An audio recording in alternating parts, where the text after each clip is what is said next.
Operation tiger दरम्यानचा 17 जूनचा photo समोर. लोकसभा अध्यक्ष ओम बिर्लांना भेटून वेगळा गट स्थापन केल्याचं दिलं होतं पत्र. श्रीकांत शिंदे आणि प्रताप सरनाईक उपस्थित.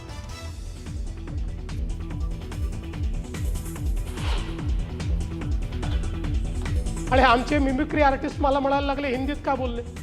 पूर्ण भाषण मी मराठीतच केलं, पण मला काही अडचण नाही.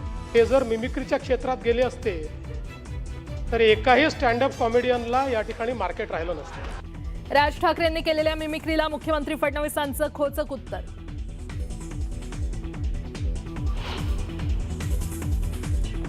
आता मी भाडे के टट्टू हे माझं वाक्य परत घेतो आणि त्याला सुसंस्कृतपणे भाटक गदर्भ म्हणतो. भाडे के टट्टूवरून मुख्यमंत्री फडणवीसांचा राज ठाकरेंना टोला.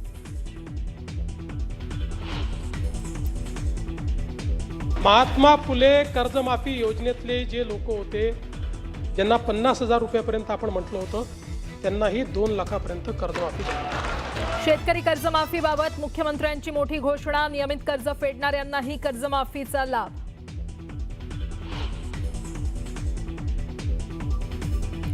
पिंपरीतील मोशी कचरा डेपोतील दुर्घटनेच्या 4थ्या दिवशीही रेस्क्यू ऑपरेशन सुरूच. अद्याप 8 जणांचा शोध सुरू.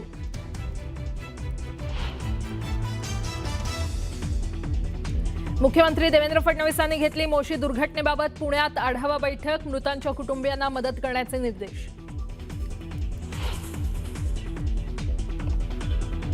मोशीतील इमारत दुर्घटनेप्रकरणी महापालिकेत शिवसेनेचं ठिय्या आंदोलन. दोषींवर कारवाईची मागणी. तर एकनाथ शिंदेंचा आंदोलकांशी फोनवरून संवाद.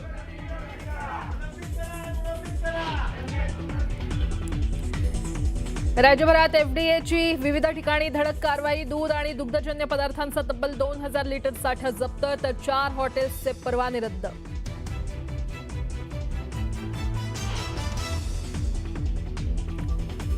मुख्यमंत्री फडणवीसांनी पुण्यात ज्ञानोबा आणि तुकोबांच्या पालखीचं घेतलं दर्शन. मोठ्या संख्येनं वारकऱ्यांची उपस्थिती.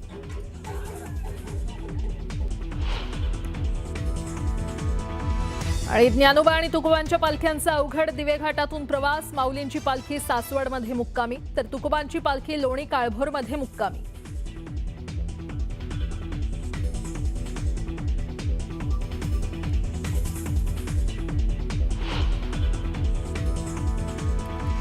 बातमीपत्राला आता सुरुवात करूया. सुरुवातीला एक मोठी बातमी. ऑपरेशन टायगर दरम्यानचा 17 जूनचा एक फोटो समोर आलेला आहे. लोकसभा अध्यक्ष ओम बिर्लांना भेटून वेगळा गट स्थापन केल्याचं पत्र देण्यात आलं होतं.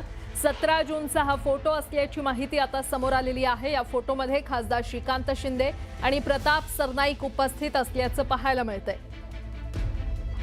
आणि या संदर्भात अधिक माहिती देत आहेत माझे सहकारी उदय जाधव आपल्यासोबत जोडले गेलेले आहेत. उदय, ऑपरेशन टायगर दरम्यानचा 17 जूनचा एक फोटो समोर आलाय, काय अपडेट? आपल्या सर्वांना कल्पना आहे की ऑपरेशन टायगर 2 हे जेव्हा सक्रिय झालं त्यावेळेला अनेक चर्चा घडून येत होत्या.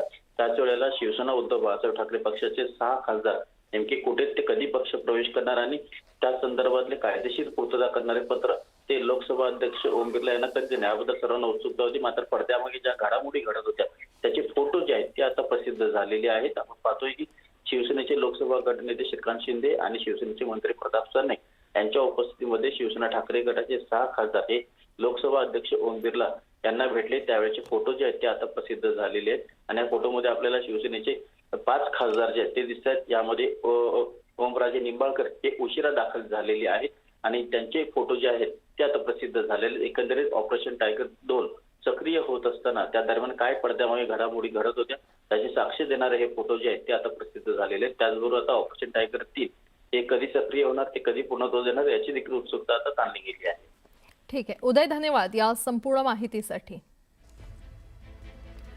मुख्यमंत्री देवेंद्र फडणवीस यांच्या विधानसभेतील भाषणानंतर मनसे अध्यक्ष राज ठाकरे यांनी त्यांच्यावर जोरदार टीका केली होती.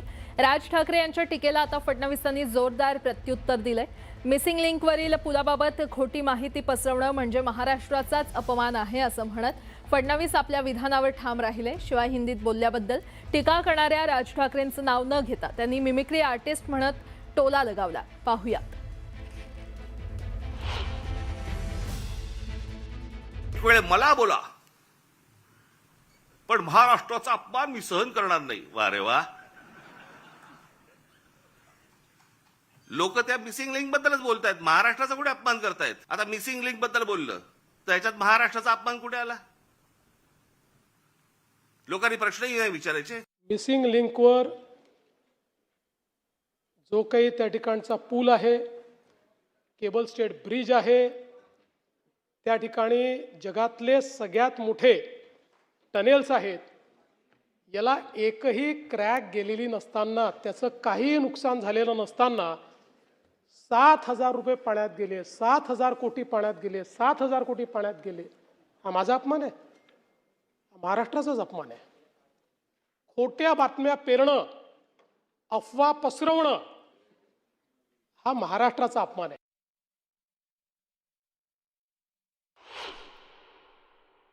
काय झालंय ते, इतके दिवस जे मोबाईल फोनवरनं विरोधकांना जे करत होते ना, शिव्या घाल, वाटेल ते बोल, हे जे सगळे त्यांच्या ठेवलेल्या टीम्स आहेत ना, हे जे सगळं सुरू होतं ना, ते आता अंगलट आलंय. आता ह्यांच्या दामदुपटीने ह्यांच्या अंगावरती येत आहे. मी तर काही सुपारीबाजांबद्दल बोललो, मी टोपी फेकली होती.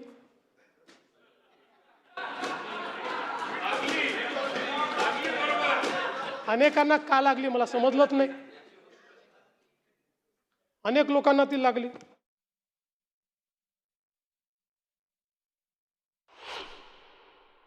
आज खरं तर मुख्यमंत्र्यांनी ही गोष्ट सांगायला पाहिजे होती की बाबा मी त्याच्यामध्ये लक्ष घालतो आणि ज्यांनी चुका केल्या असतील त्यांच्यावरती मी इन्क्वायरी लावतो.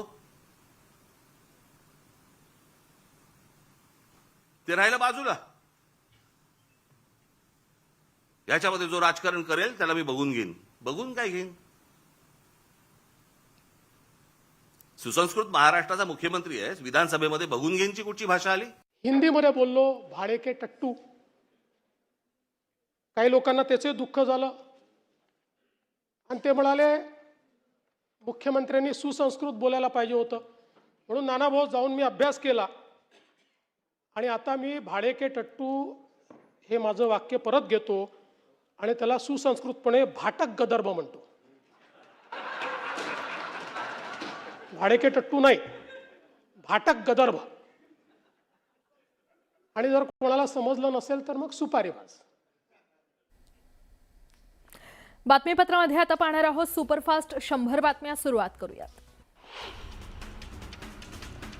मोशी कचरा डेपो दुर्घटनास्थळी इमारतीचा कॉन्क्रीट भाग फोडण्यासाठी अत्याधुनिक जॉ क्रशर मशीन आणण्यात आलेले आहेत. या मशीनद्वारे दुर्घटनाग्रस्त इमारतीचा अस्थिर भाग स्थिर करण्यासाठी तसंच इमारतीमध्ये सुरक्षित प्रवेश करण्याकरता मार्ग तयार करण्यासाठी या मशीनचा वापर करण्यात येणार आहे. पाकिस्तानी गँगस्टर शहजाद भट्टीच्या जाळ्यावर एटीएस कारवाई करतंय. संभाजीनगरात एटीएसच्या पथकानं कारवाई करत 15 संशयितांना ताब्यात घेतलंय. भट्टीचे हँडलर सोशल मीडियावर तरुणांचे ब्रेनवॉश करून त्यांना दहशतवादी कृत्यांसाठी चिथावणी देत असल्याचं समोर आल्यानं कारवाई करण्यात आलेली आहे. छत्रपती संभाजीनगरमधून पाकिस्तानी गँगस्टर शहजाद भट्टीच्या नेटवर्क प्रकरणी एटीएसनं दिवसभर चाललेली चौकशी आता पूर्ण झालेली आहे. छत्रपती संभाजीनगर, जालना, धाराशिव आणि बीड या 4 जिल्ह्यातील एकूण 15 जणांना चौकशीसाठी ताब्यात घेण्यात आलं होतं. एटीएस कार्यालयात तब्बल 10 तास संशयितांची चौकशी करण्यात आली. या दरम्यान त्यांच्या मोबाईल फोनसह इतर इलेक्ट्रॉनिक उपकरणांचीही कसून तपासणी करण्यात आलेली आहे. पावसाळ्यात अपूर्ण ठेवलेल्या कामाचा फटका वाहनधारकांना चांगलाच बसतोय. करवीर तालुक्यातील गिरगावमध्ये रस्त्याचं काम अर्धवट असल्यानं त्यात गाड्या अडकून पडतायत. रोज वेगवेगळ्या ठिकाणी गाड्या चिखलात रुतत असून त्या ढकलून बाहेर काढाव्या लागतायत. उन्हाळ्यापूर्वी ठेकेदारानं काम पूर्ण करण्याचे किंवा रस्ता सुस्थितीमध्ये ठेवण्याचे गरजेचं होतं, मात्र याकडे झालेलं दुर्लक्ष नागरिकांना महागात पडते.